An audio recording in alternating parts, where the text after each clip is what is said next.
Assalamualaikum warahmatullahi wabarakatuh.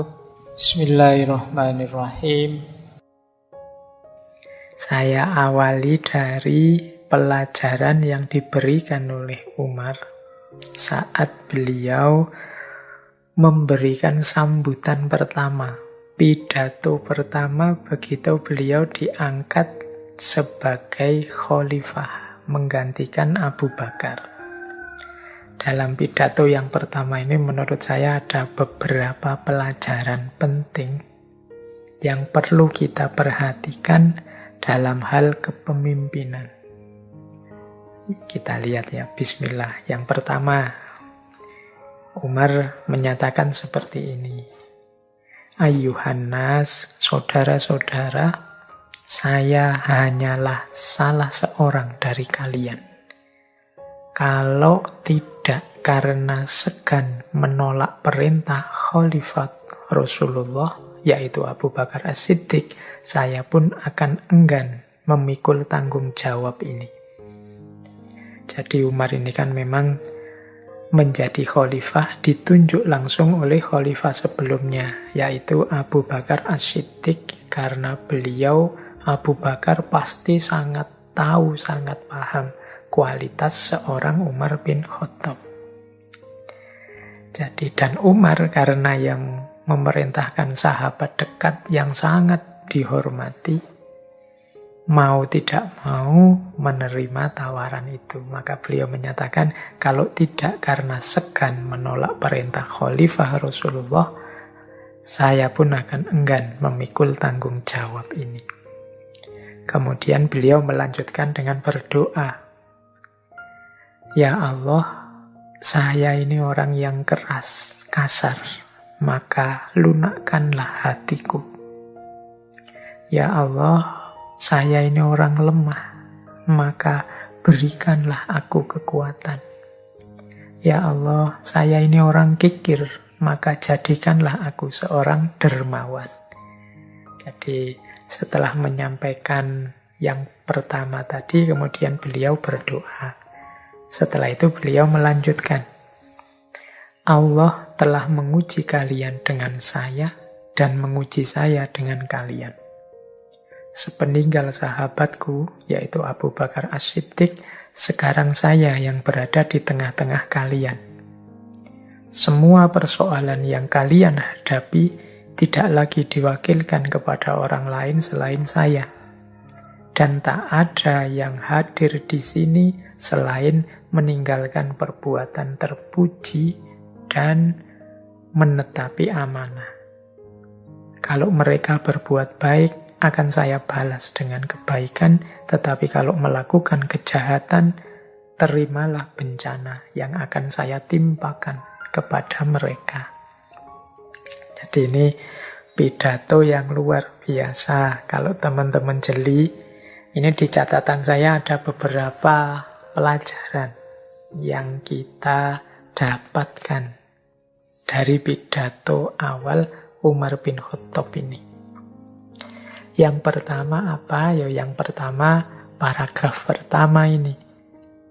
Kalau tidak karena segan menolak perintah Khalifah Rasulullah, aku pun akan enggan memikul tanggung jawab ini. Jadi, meskipun khalifah itu jabatan tertinggi,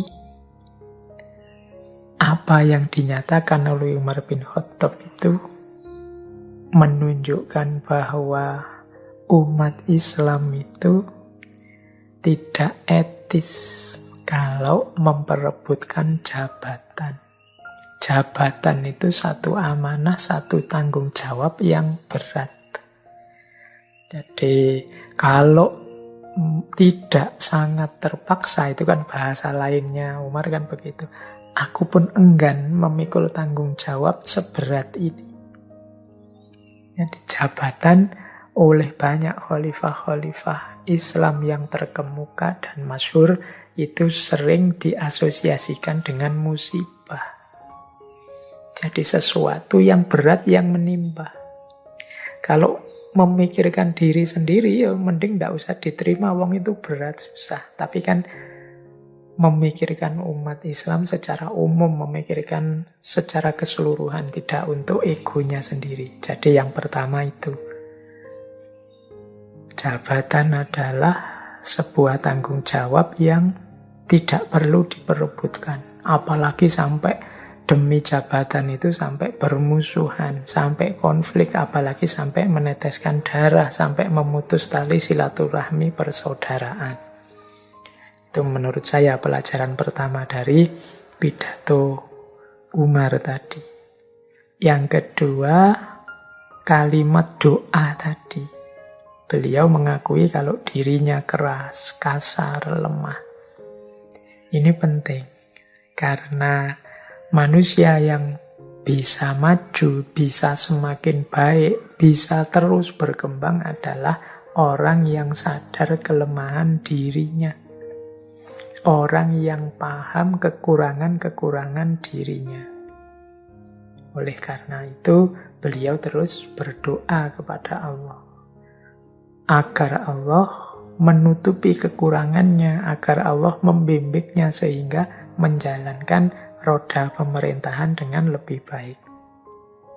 Jadi yang kedua, pelajaran bagi siapapun pemimpin agar senantiasa muhasabah, senantiasa menghitung, mentafakuri, mencari di mana aku yang masih kurang. Jadi biar setiap hari, setiap waktu bertambah, berjalan, yang terjadi adalah perbaikan demi perbaikan. Yaumuhu khairun min amsihi. Yang hari ini pasti lebih baik dari kemarin. Besok lebih baik lagi, besok lebih baik lagi. Jangan sampai terbalik. Dulu bagus, sekarang kok jelek. Nah, itu berarti keliru prosesnya. Kalau dalam Islam kan kalau dulu bagus, sekarang jelek namanya mal'un. Tapi kalau bisa ya hari ini lebih baik dari kemarin. Bahkan sama pun dianggap kerugian. Itu pelajaran kedua dari pidato ini. Pelajaran yang ketiga adalah pelajaran bahwa pemimpin dan yang dipimpin itu sama-sama ujian. Makanya kalimatnya Umar adalah Allah menguji kalian dengan saya dan menguji saya dengan kalian. Jadi kita punya pemimpin seperti apa, kalau pas kita jadi yang dipimpin, kemudian kalau pas kita yang mimpin, kita punya yang dipimpin seperti apa, anak buah kita, rakyat kita, masyarakat kita seperti apa, itu dua-duanya adalah ujian. Ujian apa? Ya semoga aku memimpin dengan baik, sehingga dengan kebaikanku memimpin ini, Allah ridho padaku dan aku semakin dekat dengannya. Yang dipimpin juga begitu. Aku jadi orang yang dipimpin yang baik, jadi rakyat yang baik, masyarakat yang baik, sehingga dengan partisipasiku dalam kebaikan ini, kehidupan bersama semakin kondusif dan Allah ridho pada kami. Nah, ini cara menyikapi kalau kita menjadi yang memimpin atau yang dipimpin. Dua-duanya adalah ujian. Jangan sampai salah. Saling mengkritik boleh, tapi melakukan yang negatif, baik sebagai pemimpin maupun sebagai yang dipimpin, yang justru menjauhkan kita dari Allah, itu yang harus dihindari. Jangan sampai yang kita lakukan sebagai yang dipimpin maupun sebagai yang memimpin tidak mendatangkan ridhonya Allah, tapi malah mendatangkan murkanya Allah. Jadi, ya kadang-kadang memang antara yang mimpin dan yang dipimpin itu ada ketidakcocokan, ada ketidaksesuaian. Itu makanya namanya ujian. Respon kita terhadap banyak ketidakcocokan, ketidaksesuaian, itu nanti yang menentukan apakah yang kita lakukan sudah baik apa belum, mengundang ridhonya Allah apa tidak. Baik, kemudian Ya di paragraf-paragraf terakhir dari yang disampaikan oleh Khalifah Umar tadi menunjukkan bahwa beliau sangat sadar tugas pemimpin adalah menyelesaikan semua persoalan rakyat yang dipimpin. Jadi di paragraf-paragraf terakhir itu menunjukkan bahwa setelah ini urusan kalian semua, wahai rakyat yang aku pimpin, menjadi juga tanggung jawabku. Nah, ini kesadaran seorang pemimpin. Kemudian juga beliau memperingatkan, ya lakukanlah kebaikan, karena barang siapa melakukan kebaikan akan mendapat balasannya, demikian juga sebaliknya. Sekarang kita lihat ya hikmah-hikmah yang lain yang berasal dari beliau. Malam hari ini kita akan sedikit belajar tentang hikmah-hikmah yang beliau sampaikan ini.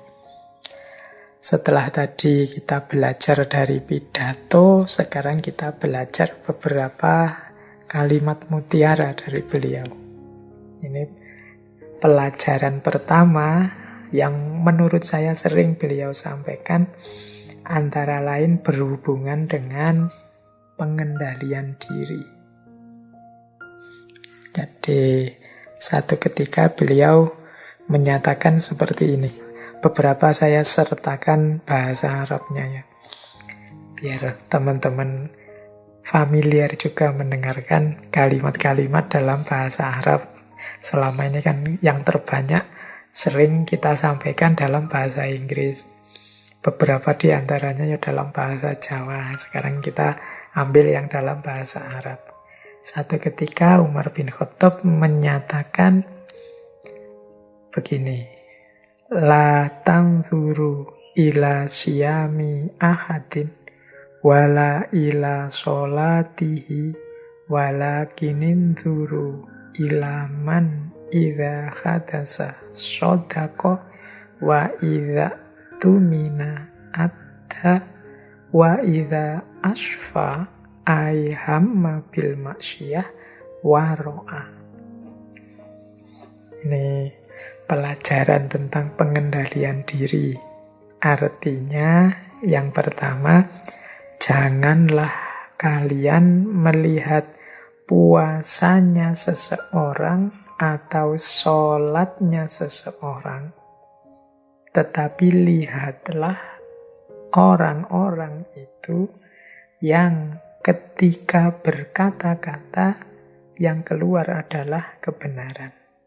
Dan ketika diberi amanah, mereka menunaikan. Dan ketika mereka ingin melakukan maksiat, mereka menahan diri.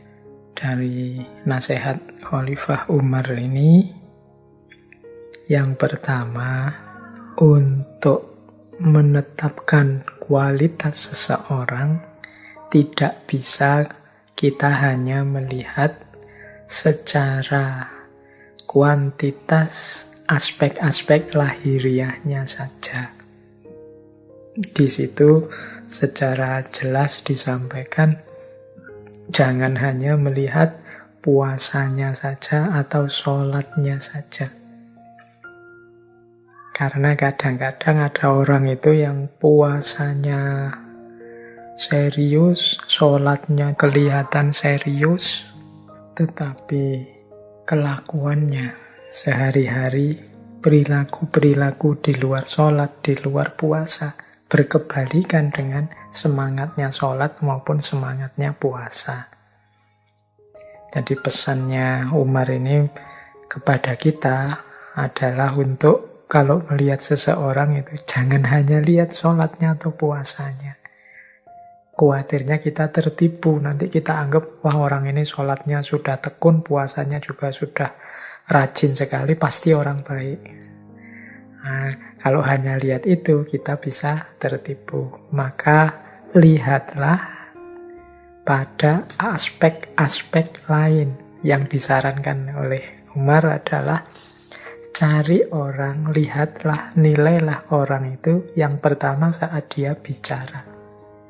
Kalau dia bicara, itu yang diomongkan kebenaran atau kebohongan. Atau mungkin dia melakukan manipulasi-manipulasi informasi dan lain sebagainya. Jadi yang pertama coba yang dia omongkan. Jujur, benar, atau bohong atau salah. Yang kedua, lihat tanggung jawab dia. Kalau dia oleh Allah diberi amanat pekerjaan apa, posisi apa, atau jabatan apa, amanah atau tidak. Dia curang enggak? Dia korupsi enggak? Dia males enggak? Dia santai-santai enggak? Dan lain sebagainya. Nah, itu kan parameter dari amanah yang dia emban. Dan yang ketiga, itu ketika dia hama bil maksiyah, jadi menginginkan kemaksiatan. Orang itu kan senantiasa dalam dirinya seringkali ada dorongan-dorongan, mungkin dari hawa nafsu, mungkin bisikan-bisikan setan untuk melakukan keburukan, kejelekan. Itu mampu ndak dia menahan diri? Nah ini, lupa gimana Pak? Untuk mendeteksi ada dorongan atau tidak kalau kita bukan yang ngalami langsung. Ya mungkin bisa dilihat dari lingkungannya. Loh itu teman-temannya loh sudah melakukan hal yang sia-sia semua. Dia saja yang enggak. Oh yang lain sudah curang. Dia sendiri yang enggak curang. Itu kan berarti menunjukkan orang yang mampu menahan diri. Jadi apakah dia kalau ngomong lurus, apakah dia kalau diberi amanat bertanggung jawab, apakah dia mampu menahan diri. Ini yang lebih penting, yang kita jadikan parameter untuk menilai seseorang. Ini menurut Khalifah Umar. Ini saya kira kalau yang ini mudah dipahami ya. Teman-teman tinggal mempraktekkannya biar tidak tertipu. Kadang-kadang kita itu tertipu dengan aspek-aspek lahiriah dan formalitas. Bukan berarti salah, tapi kadang-kadang kurang dalam kalau hanya melihat itu saja. Banyak loh orang yang sholatnya, rajinnya luar biasa, tapi juga korupsinya jalan terus. Banyak orang yang dulu mungkin tiap tahun umroh, tapi yang dia lakukan di tengah masyarakatnya isinya kezoliman-kezoliman, kecurangan-kecurangan misalnya. Maka biar tidak mudah tertipu, kalau menilai seseorang jangan hanya dari sholat dan puasanya. Baik, itu pelajaran pertama tentang pengendalian diri. Pelajaran kedua, kalau ini mungkin ada yang tidak setuju, ada yang setuju. Amitul batila bisukuti anhu wala tasarsaru fayantabihus syamitun. Tapi kita coba pahami lebih dalam yang dimaksud oleh Khalifah Umar dalam kalimat yang kedua ini. Bunuhlah amitul batila, bunuhlah kesesatan itu bisukuti anhu, dengan mendiamkannya. Wala tasarsaru, jangan kamu sebar-sebarkan dengan gosip dan lain-lain. Fayantabihus syamitun, sehingga membuat para pemfitnah terbangun. Sehingga terus dia terbangun berarti dia kemudian menyebarkan fitnah-fitnah yang sampai padanya. Jadi ini menurut saya nasihat yang kedua ini penting untuk kita pedomani dalam kasus kadang-kadang ada kesalahan-kesalahan, kekeliruan-kekeliruan yang dilakukan oleh orang-orang di sekeliling kita yang itu lebih baik kita diamkan. Atau seandainya harus diingatkan, kita ingatkan secara diam-diam. Nggak usah dipublish, nggak usah diumumkan di khalayak. Jadi Bahkan dulu waktu kita sesi-sesi para sufi, sesi para fakih, itu kan banyak nasihat untuk kalau mengingatkan orang, jangan di publik, jangan di depan orang banyak. Karena alih-alih mengingatkan itu nanti jadi mencela. Yang baik adalah coba ingatkan langsung. Sampaikan langsung pada yang bersangkutan tanpa harus kita pamer-pamerkan kesalahannya pada orang lain. Wala tasar-saru, karena menyebar-nyebarkan itu namanya tasar-sar. Tasar-sar itu gosip, atau kalau bahasa agamanya dekat dengan hibah. Hibah itu kan menyebar-nyebarkan kejelekan, kesalahan orang lain meskipun itu sebenarnya kebenaran. Faktanya memang begitu. Tapi mbok yo jangan disebar-sebarkan. Kalau harus mengingatkan, diingatkan saja secara privat, diam-diam. Atau kalau memang sama sekali tidak mungkin, bisukuti anhu, kata Khalifah Umar ini, diamkan. Fayantabius samitun. Mengapa kok tidak harus disebar-sebarkan? Biar tidak mancing orang untuk memfitnah. Karena orang itu biasanya kalau yang sudah terbiasa fitnah, kita menyampaikan kesalahan 5 cm, dia akan nambah-nambahi jadi 10 cm. Para pemfitnah itu kesalahan 10 akan dia sebar kemana-mana jadi kesalahan 20. Yang 10 ini yang fitnahnya, meskipun hakikatnya yang 10 awal ini faktanya. Tapi akhirnya kan jadi 20. Akhirnya lahirnya fitnah-fitnah. Biasanya orang yang sudah sangat tidak suka pada seseorang atau sekelompok orang itu terus mencampur antara yang fakta dengan yang fitnah. Jadi seolah-olah semuanya fakta, padahal sebagiannya fitnah. Maka di antara jalan agar kita tidak terjebak dalam ghibah dan fitnah adalah amitul batil bisukuti anhu. Membunuh kesesatan dengan tidak menyebar-nyebarkannya. Dengan mendiamkannya. Kalau mau mengingatkan, ya diingatkan secara diam-diam. Nah, ini penting. Biasanya kita tuh yang sudah terbiasa nge-share apa-apa, tidak peduli hoax apa tidak, itu kan gatel. Kalau ada berita kok unik atau berita yang menurut kita bombastis, ini mesti banyak yang nanggapi, banyak yang like, banyak yang komen. Itu biasanya lebih menarik kita untuk kita tasar-sar tadi, kita sebarkan.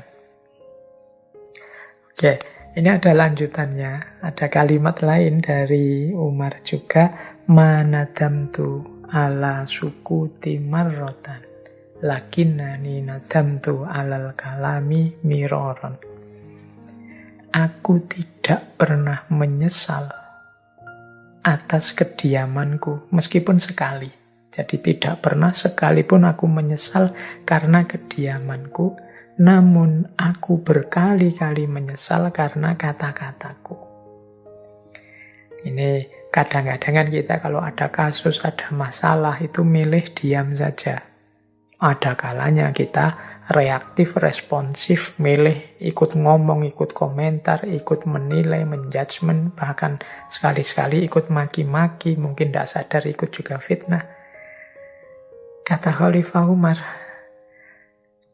kalau pas aku diam, itu tidak pernah sekalipun aku menyesal. Menyesal itu kok ya aku tadi diam ya, kok tidak ikut-ikut komentar ya, kok tidak ikut-ikut mencela ya, kok tidak ikut-ikut maki-maki ya. Itu tidak, aku tidak pernah menyesal kalau yang tentang kediamanku. Tapi aku berkali-kali menyesal ketika aku ikut ngomong atas kata-kataku.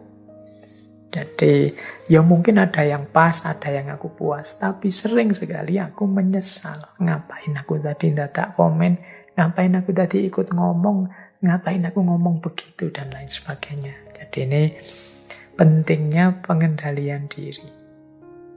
Jadi manadamtu ala sukuti marrotan, lakinnani nadamtu alal kalami miroron.